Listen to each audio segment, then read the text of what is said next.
Guys, we're going to teach you today how to pre-handle any objections. Look, objections kill absolutely any sale. You've had a good conversation with someone, they hit you with an objection at the end, and it's just can sometimes like completely flatten people and you lose a lot of sales that you guys didn't have to. So guys, as always, we've got the very best fitness sales expert in Australia, probably the world, Brad Bedford. Thank you for jumping on, my friend. My pleasure, mate. My pleasure. Mate, you've been not sleeping well, hey, with the shoulder. Not sleeping well. I've got a separated AC joint from playing football, and I haven't slept for a couple of days. So just getting through it, which is challenging. Mate, that's why I retired, too many injuries. So, mate, let's go into it. So we've got like probably the four most common objections. So too expensive, that they need to think about it, that they're too busy. To fit training is a common one, and also the dreaded partner objection. I need to chat to my partner. Biggest smokescreen ever. Which we got these from our clients. Like we polled them the most common ones. So, Brad, you're very particular with your script. Like that thing's a work of art. You've worked on that for a long time. A lot of mentors building that with right. Yeah, and then just sort of mashing it together to make it my own, so it works for me, which is the big thing. Yep. Yeah.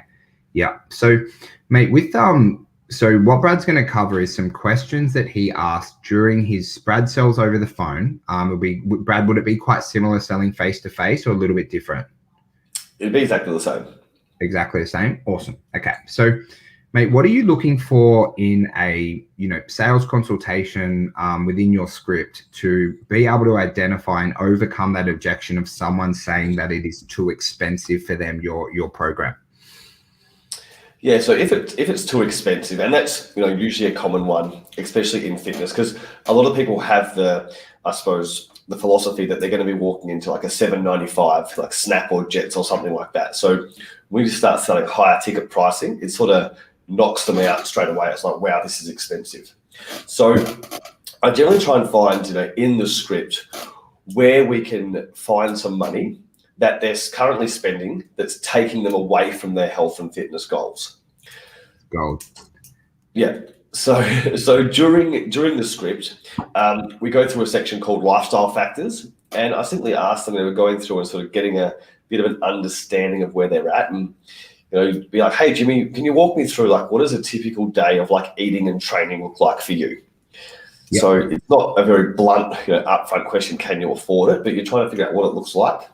And then we simply go, okay, awesome. So how many sort of meals a week would you eat that aren't cooked at home? Like how many fast food meals would you eat? And they're going to say, a couple, whatever it is. And then it's, do you drink alcohol? And they'll tell you. And you're getting all these things take them away from their goal, right? But you're also adding up the dollars that they're spending. So we go Starbucks, so coffee, tobacco, entertainment, restaurant, and beauty. So it's faster B. And I got this off Matt Ryder. Yeah. And I'm sure he got it off someone who got it off someone, right? But it's a great little acronym to use that goes through and tells us, what things are taking them away from their goal, but they're spending money in currently that we can possibly redirect towards their health and fitness. Mate, because you do, hundreds of consults. What's a rough amount? Like, is usually $50 a week, 100, 200? Where do kind of people usually sit with how much money they're blowing, moving them away from their goals? It all depends on the age bracket. I've found like younger people tend to spend more money on like fast foods, like Uber Eats and things like that, alcohol, night clubbing, etc. As they get a little bit older, it's still like restaurants and alcohol are the two. Over 55s, we find obviously tobacco and entertainment are two, and coffee is a massive one. People spend $5 a day on coffee. It's $25 a week on coffee. Yeah. So you're trying to like, as you're doing this, is you like, because you say you're calculating the head. Because your price is $79 a week, right? Correct. Yeah. So are you trying to play a game kind of to get away where you're like, cool, we can save them $79 a week or more, or how do you kind of do that? Yeah, we're trying to save them like well more than that, because they're still going to do some of those things. But I also just ask them, it's like, okay, Jimmy, how many meals would you have per day, like, or sorry, per week? There's like takeaway, fast food, etc. And let's say you said 3, I'd be like, okay, and how much would you spend on those 3 meals roughly? Yeah. And like an Uber Eats meal, you're not getting away for less than $30. Yeah. So straight away there's $90, and we're already well ahead.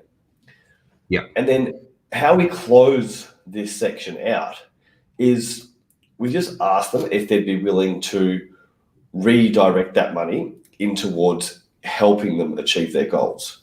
So it would sort of be like, Jimmy, would it be reasonable for you to sort of reallocate some of that money that you're spending on those things that are taking you away from your goals, and instead spend it on something that's going to help you reach your goals? Would that be reasonable?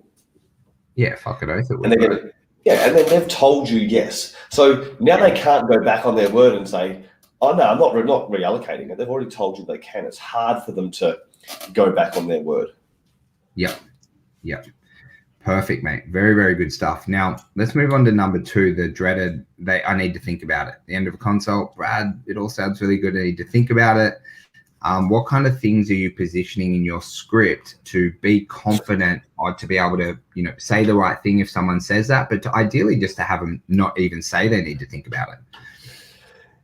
Yeah, so when we're going through the script, obviously we're asking them what they've tried in the past to help them lose their weight, build their muscle, get fitter, whatever it is. So if they've tried things in the past, they've obviously been thinking about it since they first started trying things. So let's say you and I are doing a consult and you've tried 2 or 3 programs before, shakes, Jenny Craig, Slim Fast, F45, whatever. Okay, Jimmy's like, so how long ago did you start trying to get rid of this weight? And they're going to say, 3 years. So you've already been thinking about it for 3 years. Yep. So when they come back and say, I just need to think about it, I'm like, okay, Jimmy, well, it sounds like you've kind of been thinking about it for some time now anyway, because you've tried all these things already. So it would be reasonable to say you've already thought about it, and like now's the time to take action. Yep. And just sit there in silence and let them break, because they will. Yep. It may take some time. And then if they're like, oh no, but I just really need to think about it, get the specific thing they have to think about. So you can't just be broad. So, okay, Jimmy, like specifically, like what is it exactly that you have to think about?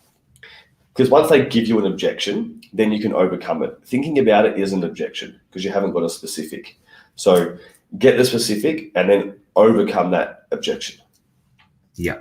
And I know in your funnels before someone books a call, because sometimes it can be a trust thing that they just maybe don't trust like the business or the person enough, but you have a lot of social proof that they get sent before they jump on a call with you, right? Yeah. So once they book a call with us, they go through, and 24 hours before they get a booking confirmation. And at the bottom message, it says, I'll have to check what it says exactly, but something like, check out what's possible at TBC. And it's just a bit.ly link that goes through to like a testimonial video. Yeah. Yeah. And that really helps a bit as well. Like I know like you guys, because you're so well known in your area and you've been prolific for so long, it's not a massive issue. But even those little touch points really help as well with that kind of stuff. We've seen some amazing testimonials and things like that. Mate, let's go into another one. And this is actually quite common in our area. We targeted, people over 30 and above that I'm too busy, that they don't have time for it. They got kids, family, all that kind of stuff. What do you kind of put in your amazing script to, make it available, make it easy for them to have time to train and reach their goals? Yeah, for sure. And this is one we still get, especially like for us as well and people we work with. Generally, we're targeting people who have jobs for starters because they have the money. And if they're sort of over 35, they're probably going to have kids or looking to have kids. So we simply just go through, once we've figured out, their lifestyle factors, we then just ask, okay, so what does your sort of week look like? When would you most likely be looking to train? Mornings or afternoons? What works better for your schedule? Yeah. And then let them tell you, and go, okay, awesome. We've got a couple of different session times that we have. We do, 5:30, 6:15, 9:30 in the morning. How do those times work for you? And they might say, 5:30. Okay, awesome. So, Jimmy, can you do 5:30 at least 3 days a week? Yeah, perfect. And you can commit to them for the next 12 weeks? Yeah, perfect. Awesome. Like they told you they can commit to it. Again, same thing. They can't now go back and say, I can't do 5:30. It doesn't work. They've already told you they can. Classic. Very, very good. Very, very good. Now, mate, this is my favorite one because you are very, very good at this. You have a very different way of positioning that we used, and it's very lighthearted and it's just really great. So, guys, make sure you write notes on this. But the partner objections. So, imagine Brad's had a consult with me, and at the end, I'm like, maybe I just need to talk to my wife, Jess, make sure it's okay. That's what happens for you guys. Brad, how do you overcome that to make sure I don't say it? And we've already covered it. Yeah, awesome, Jimmy. And are we on a secret mission, to get these results, or does your partner know that you're unhappy with sort of where you're at the moment? No, she knows, man. Yeah, cool. And she's supportive of you learning the skills to get rid of the 5 kilos over the next 12 weeks? Yeah, it's really supportive. Okay, excellent. Done. It's that simple, right? So once we play lighthearted on it, because it's hard to say, does your partner support you to drop 10 kilos? Everyone says yes, yeah, sure, or they know I'm on the call. And a lot of relationships think they have to actually ask verbal permission. Can I go and spend $79? Your partner doesn't care about $79, right? You go and spend it on something else that's shit that they wouldn't care about. Yeah. So we play lighthearted of it. And then once they say yes, and it's awesome. So they're supportive of you learning the skills. So it's a skill that you're learning to lose the X weight that they've said over the time of the program. So 5 kilos over 12 weeks, for example. And okay, awesome. Yeah. And if they sound a bit hesitant, so why is that? Well, they know I'm unhappy and I'm not confident in getting a dress and all that sort of stuff. So you can get them to elaborate and sort of back up their story to beef it up as well. Yeah. And so, guys, this stuff's just so important because, whilst a lot of objections are valid, and it's just things you haven't covered for them in the sales process. What I always think about with objections is that you haven't covered the necessary information and taught them how they can make this all happen. So you want to just make sure in your, scripting process that it's not just a random script or even worse, no script, that there's actually a reason behind everything. And every single question is moving you closer to being able to change that person's life or increase your revenue in your business. Brad, mate, thank you so much for jumping on. Is there anything you'd like to add on objections for the guys, watching who maybe are getting a fair few at the moment? Anything you'd like to pass on? I think, people that get a lot of objections obviously don't pre-handle them first of all.